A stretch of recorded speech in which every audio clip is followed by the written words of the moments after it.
दी मुफ्ती महमूद हसन साहब रहमतुल्लाह अलैह, मुफ्ती मोहम्मद यूसुफ साहब लुधियानवी रहमतुल्लाह अलैह, मुफ्ती अब्दुल रहीम साहब लाजपुरी रहमतुल्लाह अलैह और मुफ्ती किफ़ायतुल्लाह साहब रहमतुल्लाह अलैह मुफ्ती आज़म।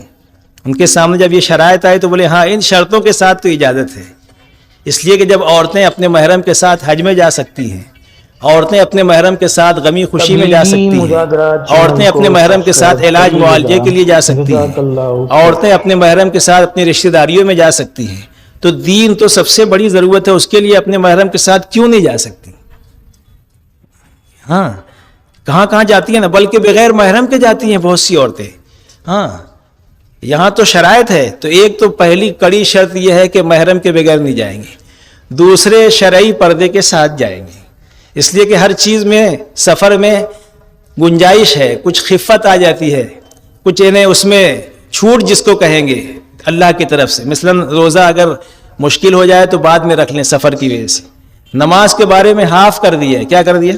हाफ़, माफ़ नहीं है, हाफ़ है। फ़र्ज़ हाफ़ है, सुन्नत माफ़ है, नफिल साफ़ है, ऐसा है।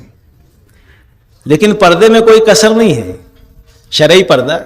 बाकी मुफ्तियान किराम से पूछे हाथ और चेहरे के बारे में, उसके भी तफसीलात हैं, लेकिन बेहतर यह है कि अपने काम में तो शरई पर्दे का लिहाज ज़रूरी है।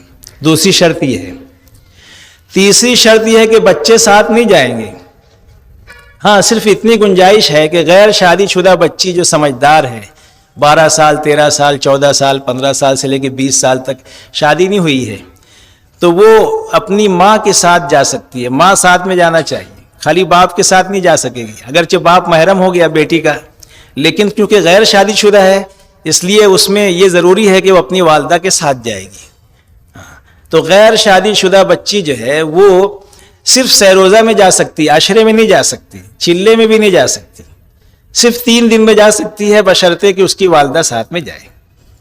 इसी तरह गैर शादीशुदा लड़का महरम बन के जा सकता है, लेकिन सिर्फ 3 दिन में, अशरे और चिल्ले में वो भी महरम बन के नहीं जा सकता, वालदा के लिए, बहन के लिए और जो भी है। 3 दिन में गैर शादीशुदा लड़का भी जा सकता है महरम बन के, वालदा के लिए, बहन के लिए। तो ये 2 बातों का लिहाज रहे। इसी तरीके से एक अहम चीज़ है जो मर्द हजरात पूछते हैं, उसकी एहतियात नहीं करते हैं, वो ये है कि अगर औरत उम्मीद से है तो फिर चिल्ले में तो बिल्कुल नहीं जाएगी, चाहे 1 दिन का जो है वो मुद्दत हुई हो उम्मीद की और चाहे उससे ज़्यादा की, तो उसमें जो है इन्हें चिल्ले में बिल्कुल नहीं जाएगी। अलबत्ता सैरोज़ा में और अशरे में जाने के लिए गुंजाइश है, मगर महफूज महीनों में, अगर चौथा, 5वां, 6ठा, ये 3 महीने महफूज महीने कहलाते हैं। इन महीनों में 3 दिन जा सकती है और अशरा भी, मगर दूर ना जाए, अशरे में भी करीब के इलाके में जाए, ज़्यादा सफ़र उसमें ना हो। तो इस तरीके से ये इसका ख्याल रहे। महफूज महीने 3 महीने पहले के निकाल तो 9 महीने होते हैं ना माँ के पेट में बच्चे के, तो 3 महीना बाद का, 3 महीना पहले का, तो कौन सा बचता है? 1 2 3 छोड़ दो तो 4 5 6 बचा, और 7 8 9 उधर। तो तीसरी शर्त यह है कि बच्चे साथ नहीं जाएंगे।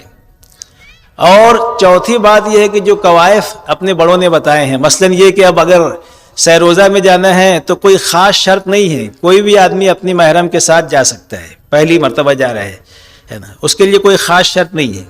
लेकिन जब एक दफ़े वो लगा दिया सैरोज़ा, अब अगर दोबारा वो मस्तूरात में जाना चाहे तो उसके लिए यह है कि वो 2 मरतबा अपनी मस्जिद की जमात के साथ 3 दिन जाए। कितनी मरतबा? अपनी मस्जिद की जमात बनाकर 2 मरतबा, फिर तीसरी मरतबा में वो माँ मस्तूरात जो है, माए मस्तूरात, वो अपने महरम के साथ फिर वो जा सकता है। पहली दफ़े में कोई ख़ास शर्त नहीं है, कभी नहीं गया जा सकता है। अलबत्ता आशरे में जब जाने का नंबर हो तो उसके लिए कुछ शराइत बढ़ जाती है कि अब कम से कम 2 मरतबा सैरोज़ा लगा हुआ हो जाने वाली औरत का, है ना, 2 मरतबा कम से कम, और 3 दफ़े लग जाए तो ज़्यादा अच्छा है। उसके बाद फिर वो तीसरी मरतबा में अशरे में जा सकती है। ये औरत के लिए एक शर्त बढ़ गई कि 2 दफ़े सैरोज़ा लगा हो, उसके बाद अशरे में। अब महरम के लिए भी अब बदल गया मसला यहाँ। अब महरम जो है उसका चिल्ला लगा हुआ होना चाहिए अशरे में जाने के लिए।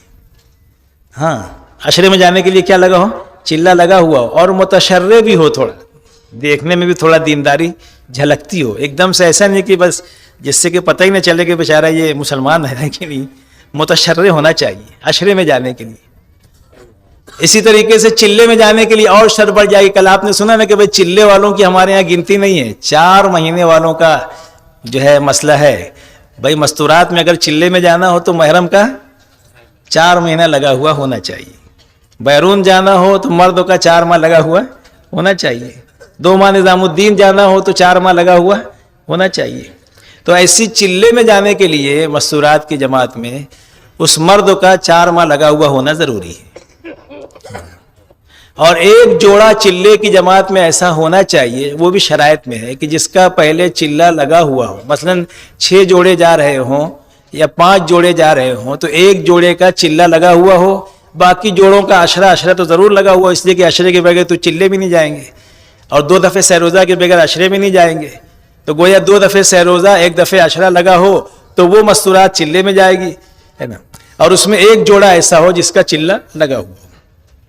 یہ چند موٹی موٹی باتیں ہیں، باقی اور باتیں اپنے وقت پہ پوچھتے رہنا ہے، ساری بات کی ضرورت تو بتانے کی ہوتی نہیں ہے، جب ضرورت پیش آئے اس وقت پوچھ لینا۔ بہت سے مسائل ایسے ہوتے ہیں نا جو جب پیش آئے جب پوچھنا چاہیے، پہلے سے خالی معلومات کے لیے پوچھنا یہ صحیح نہیں ہے۔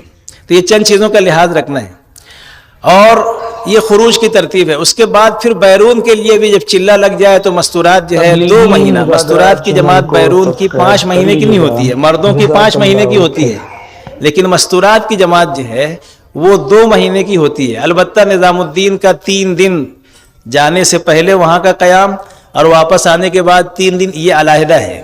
جیسے چلے میں بھی جائیں گے تو 3 دن اول آخر وہاں قیام ہونا چاہیے تاکہ وہاں روانگی کی بات اہتمام سے سن سکیں، واپسی کی کارگزاری ہو سکے۔ تو 6 دن یہ ہو جاتا ہے، اور 1 دن جانے کا 1 دن آنے کا اپنی بستی سے دلی، 8 دن ہو گیا، اور 40 دن اس مقام کا جہاں جانا ہے تو 48 دن تو ہونا چاہیے۔ اتنا وقت نکالنا چاہیے چلے میں۔ ایسی 2 مہینہ بیرون جائے گا تو اتنا وقت زائد لگے گا، 3 دن اول آخر 1 آدھ دن آنے جانے کا، گویا کہ 10 دن اوپر ہو جاتا ہے، 70 دن ہو جاتا ہے 2 مہینے کا مطلب 70-72 دن ہو جاتا ہے۔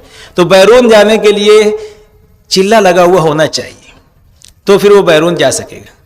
اچھا، عشرہ لگنے کے بعد جو ہے اب دوبارہ عشرے میں کوئی جانا چاہے تو 1 سال کا وقفہ چاہیے۔ اب درمیان میں 2 مرتبہ جو ہے وہ کیا کہتے ہیں 2-3 دن لگائے، ہے نا، تیسری مرتبہ بھی اور چوتھی دفعہ میں عشرے میں جائے، پھر تیسرے سال بھی ایسی ہو، 3 سال میں چلہ ہے۔ لیکن پہلی مرتبہ اگر عشرہ لگانا چاہے تو سال پورا کرنا ضروری نہیں ہے، 2 مرتبہ اگر اس کا سہروزہ لگ گیا ہے تو مہینہ 1.5 مہینہ 2 مہینے کے بعد 2 دفعے بیچ میں مردوں کے ساتھ لگا لے آدمی، اس کے بعد عشرے میں وہ جا سکتا ہے۔ لیکن دوبارہ عشرے میں جانا ہو تو پھر سال بھر کا وقفہ ضروری ہے۔ ایسی عشرہ لگانے کے 2 مہینے کے بعد چلے میں بھی جا سکتا ہے مستورات میں، لیکن پھر چلہ لگنے کے بعد اور چلہ جانا چاہے تو 2 مرتبہ مردوں کے ساتھ چلہ لگنا ضروری ہے، پھر اس کے بعد تیسرے سال مستورات کے ساتھ چلہ جائے گا۔ تو یہ سب چیزیں ذرا ذہن میں رہے، ورنہ اس کے بغیر ہم جماعتیں بناتے ہیں، پھر قوائف جاتے ہیں تو رخ نہیں ملتا ہے۔ یہ سارے قوائف ہوتے ہیں، اس لیے یہاں پر پورا قوائف کو اچھی طرح تفقد کر لیا جائے، دیکھ لیا جائے، اس کے بعد وہاں بھیجا جائے رخ کے لیے چلے وغیرہ کا۔ اس طریقے سے خروج کی چند موٹی موٹی باتیں ہیں۔